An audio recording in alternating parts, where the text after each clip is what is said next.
Greetings and salutations, viewers. I'm StarPrincessHLC, and welcome back to Lads in Distress. When I last left off, we chose Prince Mer as our possible suitor, and we have thus been teaching him magic so that he can communicate with us because he is mute and has no memories of his past. And now we are attempting to talk to our parents and our best friend to convince them that we don't want to start spending our betrothment, as it were, in his castle because apparently he doesn't feel safe there. So we're here trying to discuss things with our dad and our mom and Nicole, and we'll see what happens. I look around at the endless line of council members and nobles. I've been expecting a crowd since I made it very clear in advance that I am about to do something unprecedented for centuries. However, I'm nervous nonetheless. Charming, why have you gathered us here today? And why is the Prince of the Water Kingdom by your side? I titter in place. Prince Mer looks sideways at me before squeezing my hand in support. I shake my head to focus. I can't stop now. If all I'm going to achieve here is to sully my reputation and the trust of the nobles, I shouldn't have come here at all. We have come here today to speak to you regarding our month-long courting period. The nobles mumble quietly amongst themselves. I ignore them. Princess Charming, please don't tell me you plan to skip the month altogether. Nothing of the sort. Do you take us for fools? Nicole just crosses his arms, eyeing me with a look that tells me he does. I can't blame him. I resist the temptation to stick my tongue out at him. What do you seek, Charming? Please be direct. We would like to spend the month here in Lunar Kingdom. A stunned silence fills the room for a moment. They are going against tradition! No! Then a brouhaha. Crown Princess Charming, you cannot possibly think this is all right. What's the big frickin' deal where we're spending our betrothal period? What's the big frickin' deal? You can't possibly trust that wretch enough to let him stay for so long. He'll get the same treatment in his kingdom. If you didn't want me to marry him, you should have killed him off when you had the chance. Who are you to break tradition when no other ruler has for centuries, millennia? When it's time for change. How do you expect to marry him? You know nothing about the way his country's run. You know nothing about its nobles, its citizens, its power structures.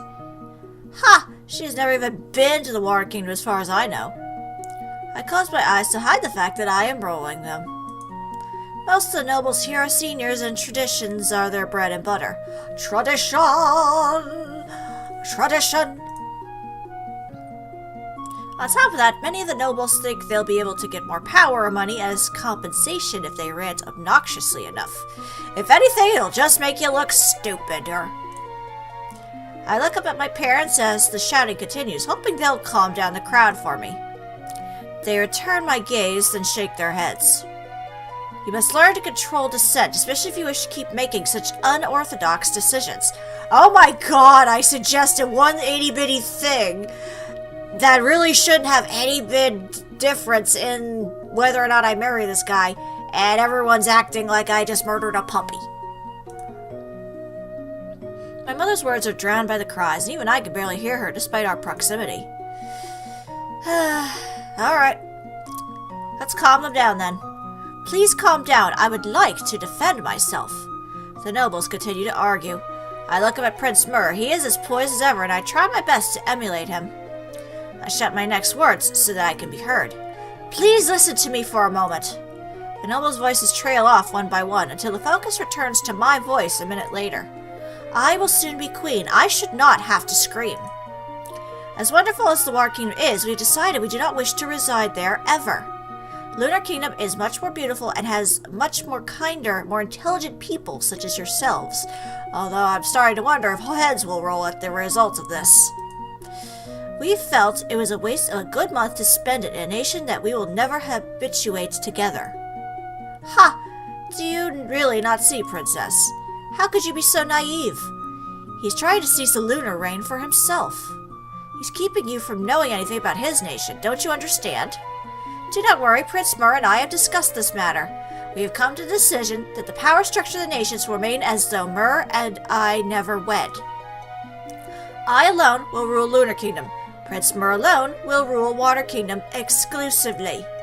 I will make it very clear on wedding day and again on coronation day that he is to have no say in governing my land. He may advise me if he so wishes, but if I catch him even attempting to meddle in Lunar Kingdom's affairs through an alternate channel, I will end the marriage and break the alliance myself. Damn, girlfriend. I assume the same goes for the vice versa? Prince Mer nods from my side. Although the two nations will unite, the politics will remain the same. Water and Lunar Kingdoms will simply be two tightly allied nations. Then there is 0 points to the alliance. I shake my head exasperated. Make up your frickin' minds, people. I think you just want to argue. Have you not been paying attention, sir? This nation is on the brink of bankruptcy. What happens when we run out of finances completely? What happens when we can no longer fund national endeavors, when we cannot pay the thousands of people we employ? When that day comes, Lunar Kingdom will collapse upon itself. Currently, Water and Lunar Kingdoms are only loosely allied. What am I thinking? We look out for each other in times of war, never else. Once we ally, the kingdom's finances will be completely joined. We'll have access to all of the Water Kingdom's money if necessary. You agree to these terms, right, Prince Mer? You better frickin' say something, nod or something. He nods before walking up to my parents and bowing completely, his knees on the floor and his arms outstretched. A sign of complete obedience and yielding. The nobles whisper amongst themselves, and even I can't help but gasp. What is he doing? Why? I mean, really, this kind of makes him look kind of dumb in comparison. But at the same time, it's smart, because it's like, you get to keep your political stuff, but we get the money out of it. Come on. Stop complaining, you idiot politicians. When monarchs make such gestures, it is only towards gods, or during coronation to the throne is an acceptance of the gods' divine wills. So, this place has multiple gods. When directed at a fellow monarch, it is a sign of inferiority, defeat at wartime. It's shameful. After a whole minute, he finally rises and makes several hand movements towards my father, who seems to understand them. So is there actually sign language or no? My father's eyes are as wide open as an owl's. Well, while we much rather hold on to tradition, I suppose I do not believe anyone's words could have an impact when the two of you are so determined. I nod as solemnly as I can. Inside, I'm jumping from a strange mix of glee and confusion.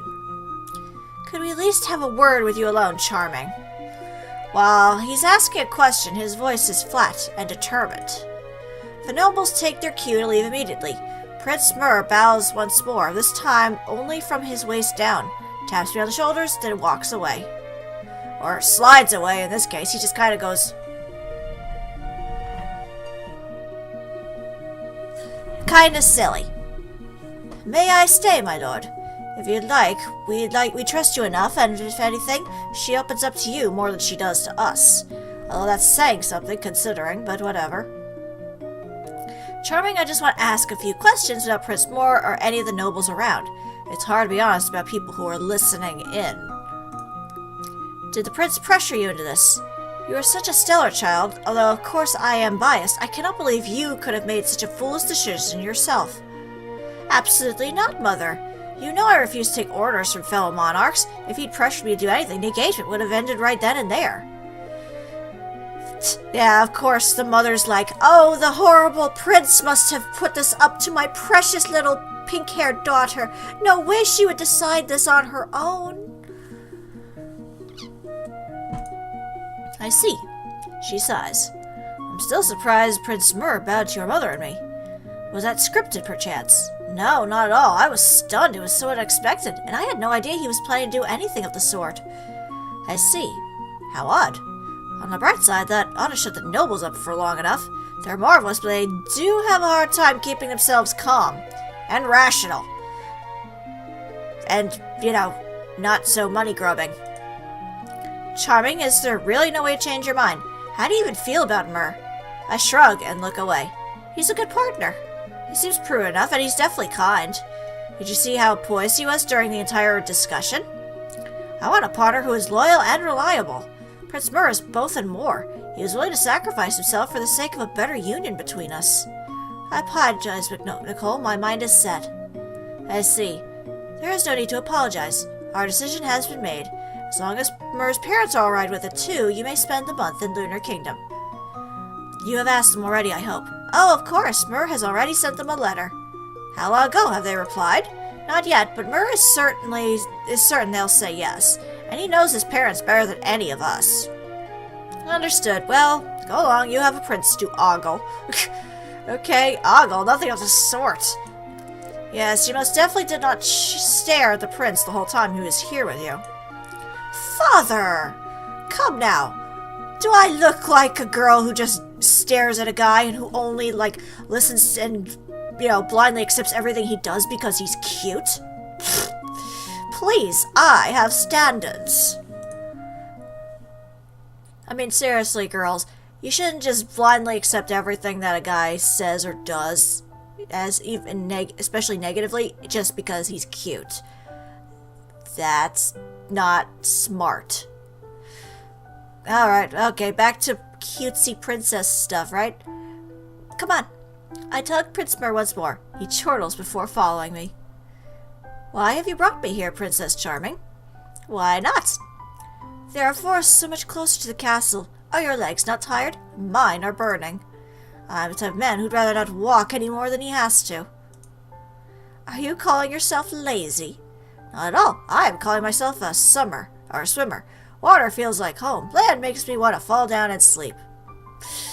Again, kind of going into the idea that he is a merman. Again, obviously his name is Prince Mer. He's in the Water Kingdom, and he's got a shell on his breast.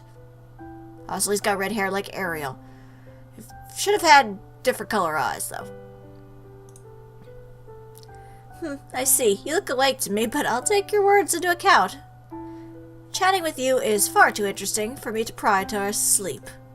How flattering. I simply wanted to talk with you. It's rare for us to spend time alone. The guards and maids are always keeping watch over us, making it impossible for you to practice the magic I taught you. Nobody ever comes here, and since we've successfully evaded the guards, we're completely alone to speak and use illusion magic as much as we want. I see. Thank you for this opportunity. Not at all. I'm always happy to talk to you. If I may ask, though, is there any way we can hide ourselves without walking all the way over here? Do we have an invisibility spell, maybe? Perhaps you could create a barrier around us with your magic, or make us invisible? Called that. I tilt my head in confusion, wondering why he's asking such a thing, but his expression is innocent and lit enough not to create any doubts. I suppose he's just curious and making conversation. I certainly can't fault him for the former. I'm known to be far too curious for my own good myself. I'm afraid barriers are too much effort to maintain for long periods of time. It won't be too hard to make us invisible and silent to everyone but each other, though. I should be able to make any illusions you create visible only to us, too. We'd need a few candles, but they're simple to prepare. Fantastic, perhaps that's what we can do next time. Once we make ourselves invisible, why don't we head to the beach closest to our kingdom? Oh, so you like beaches, Prince Mer. I wonder as much since you're from Water Kingdom, but I didn't wish to stereotype you. Prince Mer shakes his head and chuckles. The stereotype is correct in this case.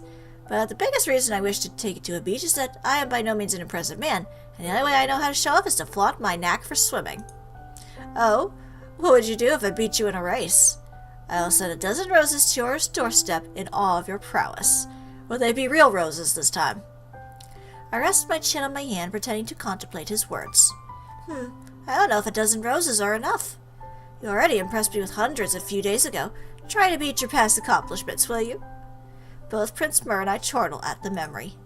I do not know what I'll do, Princess Charming, and even if I did, I would keep it a secret.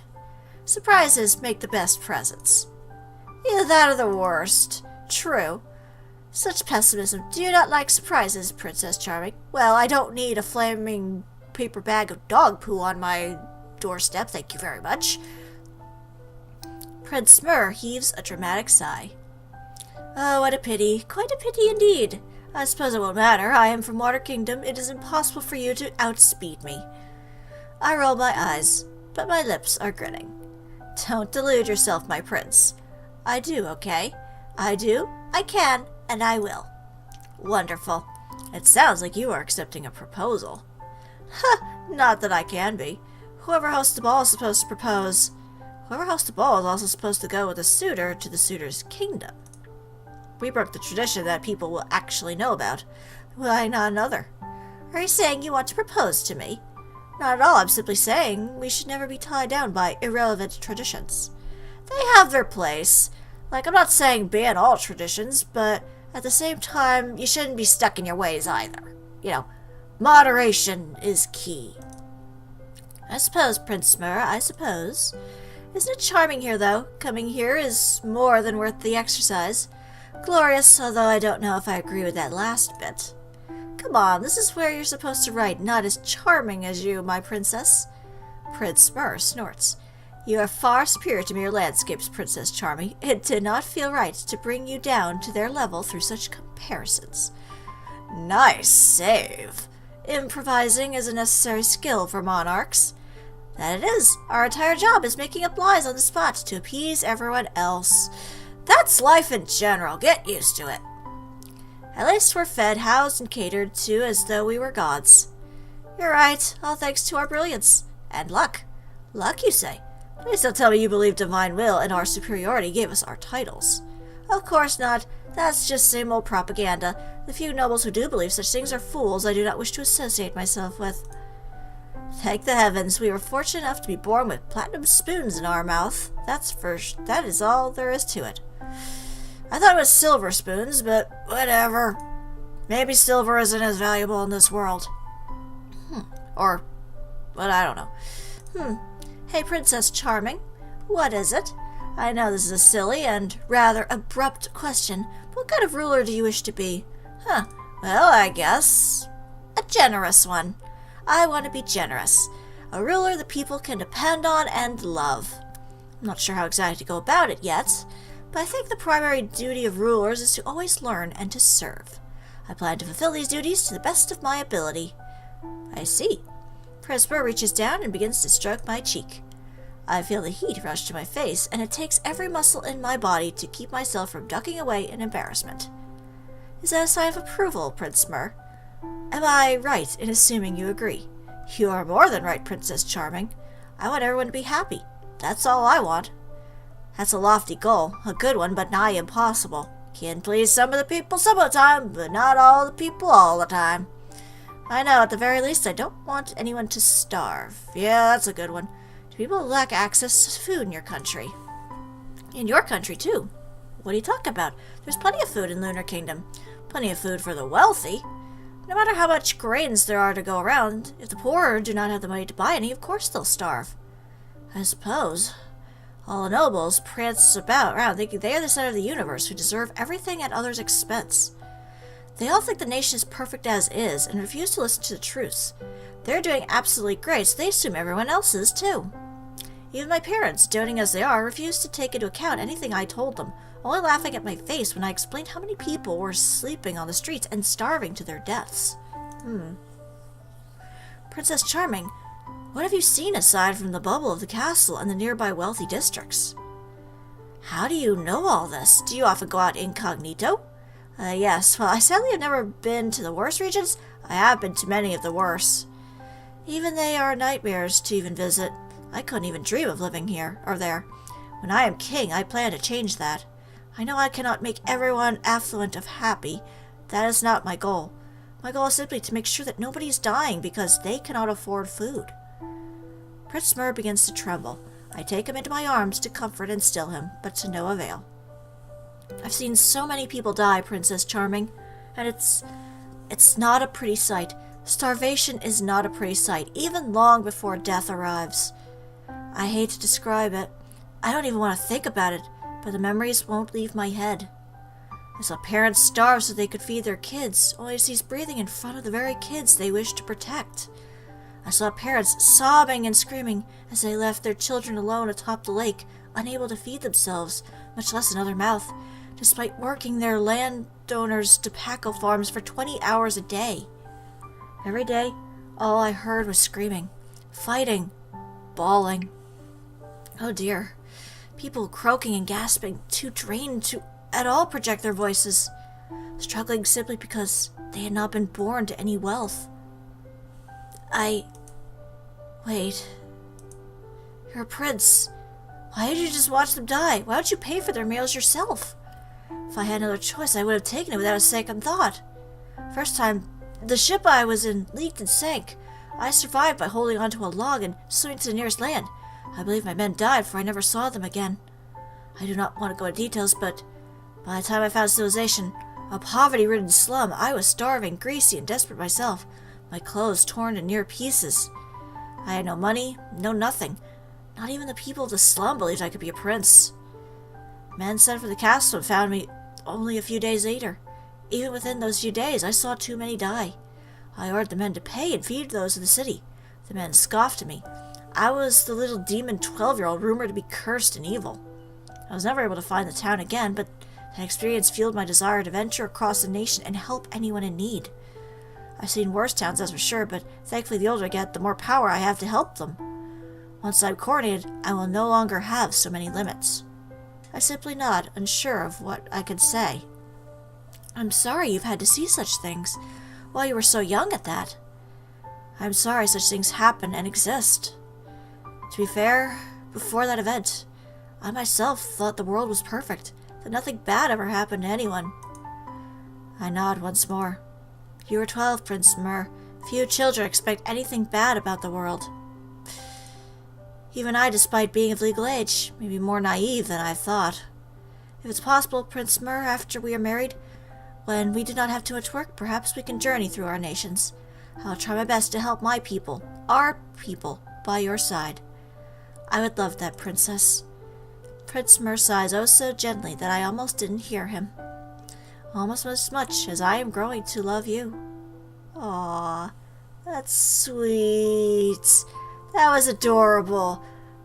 Albeit very sad, obviously, because, poverty, starvation, death, all horrible topics. And true to real life as well, unfortunately. You can only help in so many ways. Very sad, but at the same time, it is good to hear that there are people who are trying to help, who want to do good in the world. That's important. It's always important to try and help people best you can. Yeah, there's some terrible moments in life. There are terrible people in life, but don't let them get you down. Keep smiling, do what you can to get through the day, and help others if you're able. So, I'd say that's a good place to leave it off for now. I mean, we got a bit of a sweet little moment out of it. It was sad, but also touching at the same time. So I guess we'll see what happens with this little couple in the next part. But for now, this is StarPrincessHLC saying thank you very much for watching, and have a fond farewell.